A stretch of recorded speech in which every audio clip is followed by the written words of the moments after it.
2 anos após a Anvisa autorizar a venda em farmácias de medicamentos à base de cannabis, mas rejeitar o cultivo em casa para fins medicinais, 11 produtos e um remédio já foram aprovados no Brasil. Especialistas reforçam que a maconha medicinal pode ampliar o rol de tratamento para doenças como a esclerose múltipla, depressão e até fibromialgia. Mas o tema ainda enfrenta resistências, em Brasília e segue aí com muita desinformação e preconceitos. Sobre o assunto, eu converso agora ao vivo com a doutora Maria Tereza Jacobi, que atua no tratamento de dor crônica desde 1992 e já há alguns anos, em medicina canabinoide para diversas patologias aí em sua clínica localizada em Campinas.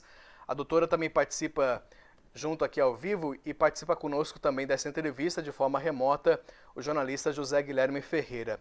Doutora, muito bom dia, seja bem-vinda aqui ao Jornal Abre Aspas. Eu queria já lhe perguntar sobre essa flexibilização do uso desse tipo de medicina que vem avançando aqui no Brasil, mas ainda está muito aquém, muito na retaguarda de outros países. Eu queria que a senhora pudesse elencar para a gente quais são os entraves que ocorrem, quais são os entraves aqui no país.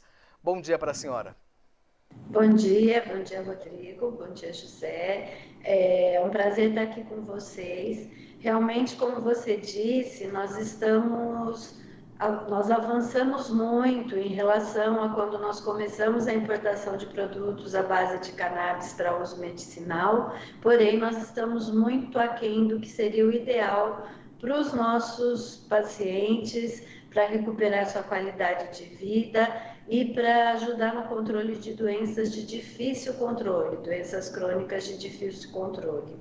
Hoje nós temos mais de 240 produtos registrados na Anvisa para importação. Atualmente, o preenchimento da autorização da Anvisa para poder adquirir o produto está mais agilizado. Em cerca de 1 a 5 dias no máximo, muitos produtos já estão liberados para aquisição porque a aprovação é automática. Porém, o ideal é que essas frentes parlamentares, que essa discussão sobre a PL 399 de 2015 avance mais rapidamente no Congresso, para que nós possamos ter autorização para a produção de produtos de qualidade farmacêutica em nosso país. Existem algumas indústrias que já têm o laboratório montado, que já passaram por todos os testes necessários da Anvisa, comprovando que mesmo que o insumo venha de fora, ele vai ser o mesmo utilizado na fabricação nas suas empresas fora do país e que nós vamos ter a mesma eficácia, a mesma segurança e a mesma durabilidade do produto de acordo com as nossas condições climáticas aqui. Isso já está para começar. Nós esperamos que alguns laboratórios, pelo menos no segundo semestre, já comecem a comercializar aqui e que nós possamos ter esses produtos em postos de venda, ou seja, nas farmácias. Assim como outros que já são produzidos no nosso país por laboratórios brasileiros e que nós temos a disponibilidade de compra nas farmácias. O único problema é que, por enquanto, nós só temos produtos à base de CBD puro. Isso quer dizer o quê? A cannabis, ela tem mais de 500 substâncias ativas. De canabinoides, mais de 125 conhecidos e estudados. E nós, normalmente, só falamos em CBD, que é o canabidiol, que é o mais comentado, mais pesquisado, e THC. Mas existe uma gama muito grande de substâncias nessa planta que tem efeitos analgésicos, anti-inflamatórios, neuroprotetores. E se nós tivermos produtos, poder de escolha entre produtos onde nós vamos decidir qual a combinação dos canabinoides ideais de acordo com a patologia e com o perfil do paciente, nós teremos uma chance de um tratamento tão seguro quanto, porém mais eficaz e agilizado, porque o grande problema reside no fato de que, apesar da autorização sair rapidamente, ainda nós temos que contar com o tempo de importação desse produto. Então, o paciente vai efetivamente ter acesso ao produto depois de 20 a 30 dias aproximadamente. Doutora, eu queria até pegar, desculpas, é só para pegar esse ponto da questão dos entraves, porque assim, a gente vê então, como é que a senhora analisa isso, do porquê que existe essa resistência? É falta de informação, é parte ideológica? O que acontece lá em Brasília que não se agiliza mais esse processo? Olha, na minha opinião, o grande problema são todos esses anos de criminalização da cannabis pelo uso da maconha. Então, eu acho que seria interessante, foi muito bom você levantar esse assunto, nós discutimos isso, porque cannabis é uma planta só, mas existem variedades diferentes de cannabis. A que é usada para fins recreativos, ela tem altas concentrações de THC, que é um canabinoide que também atua no sistema nervoso central, assim como os outros que são usados com fins medicinais, porém, ele é o responsável pelos efeitos psicodislépticos que nós chamamos, que são as alucinações visuais, as alucinações auditivas, que vão levar às viagens e que podem induzir ao uso indevido da substância. Quando nós falamos em cannabis medicinal, a planta é a mesma, mas são cepas que possuem uma concentração muito menor de THC do que na planta utilizada para fins recreativos. E essa concentração é balanceada pela presença do CBD. Então, em algumas patologias, nós temos que usar THC sim, ele não é proscrito da prescrição médica. Pacientes oncológicos, por exemplo, pacientes caquéticos por tratamento de HIV, em pacientes com dores crônicas neuropáticas intratáveis, em todos esses casos é importante você ter o THC, em alguns uma concentração até um pouco maior, porém essas concentrações estão infinitamente menores do que na maconha usada para fim recreativo. E quando se fuma a maconha, essa concentração que já é alta, tem produtos, tem cannabis utilizadas com esse fim, que tem 80% de concentração de THC. E essa concentração pela combustão aumenta mais ainda. Então, o fato básico, na minha opinião, para que nós tenhamos uma celeridade necessária nesse processo, é essa desmistificação, é esse esclarecimento, não só da população leiga, como também dos profissionais da área de saúde, dos órgãos governamentais e até religiosos, porque essa planta, por esse uso com fins recreativos, foi criminalizada durante anos e quando se fala nela, ainda se tem a ideia de que é uma substância altamente perigosa e viciante. Coisa que, no final de 2020, a Organização das Nações Unidas retirou a cannabis dessa classificação, reconhecendo seu valor terapêutico medicinal. Perfeito. Zé Guilherme? Doutora, bom dia, doutora Maria Tereza. Eu gostaria de saber o seguinte: a gente tem notícias, a senhora que é especialista na questão da dor, né? A gente tem visto a aplicação do medicamento à base de cannabis no tratamento da dor. E a gente viu aí recentemente notícias de que atletas, agora a gente está acompanhando aí a Olimpíada de Inverno, né? E que atletas têm sido tratados com esse medicamento à base de cannabis, né? Como é que a senhora conta para a gente um pouco a história do uso do medicamento para o tratamento da dor? Olha, quando nós falamos em dor crônica, nós pensamos em produtos à base de cannabis que contenham alguns canabinoides, não só o CBD. Isso porque Como eu disse anteriormente, em dor neuropática, que é dor por lesão de nervo, por disfunção do sistema nervoso central, como, por exemplo, uma dor pós-derrame, pós-AVC, uma dor por lesão de plexo, um acidente de moto, por exemplo, com lesão de plexo braquial. Nessas patologias, a não ser que exista alguma restrição formal, e são muito pequenas essas restrições, são muito poucas, nós sempre vamos utilizar o THC associado. Quando nós falamos no atleta, na dor aguda após uma prova, não existe restrição, não é mais considerado doping se for um produto à base de CBD, ou seja, um produto com CBD puro, sem THC. O CBD, ele aumenta, utilizado anterior à prova, por exemplo, ele vai melhorar a qualidade do sono do profissional, ele vai diminuir a ansiedade pré-prova, ele vai aumentar a concentração durante a prova e pós-competição, ele melhora a recuperação muscular, ele agiliza essa recuperação muscular e diminui aquela dor consequente do exercício mais intenso. Então, nós teríamos 2 tipos de utilização da cannabis medicinal para a dor.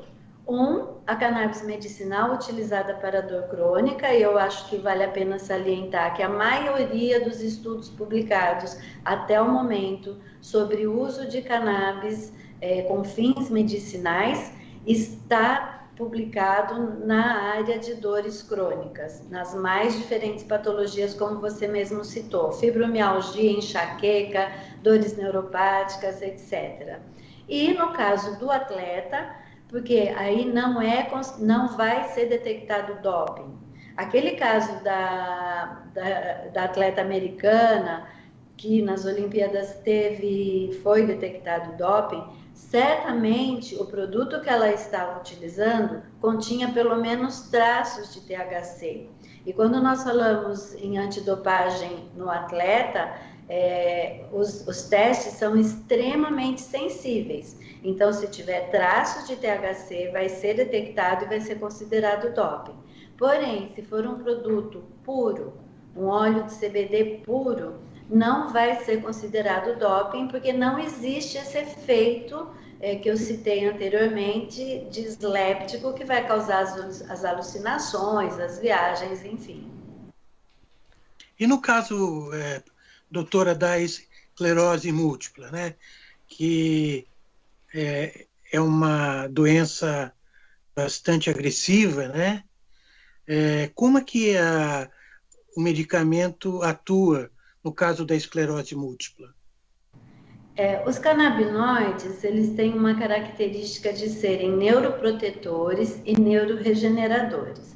Então, em doenças do sistema nervoso central ou do sistema nervoso periférico, isso é uma característica importante, podendo atuar tanto na evolução da doença, como muitas vezes, dependendo da fase em que a cannabis seja utilizada como uma medicação coadjuvante, às vezes até ajudar a regredir um pouco os sintomas.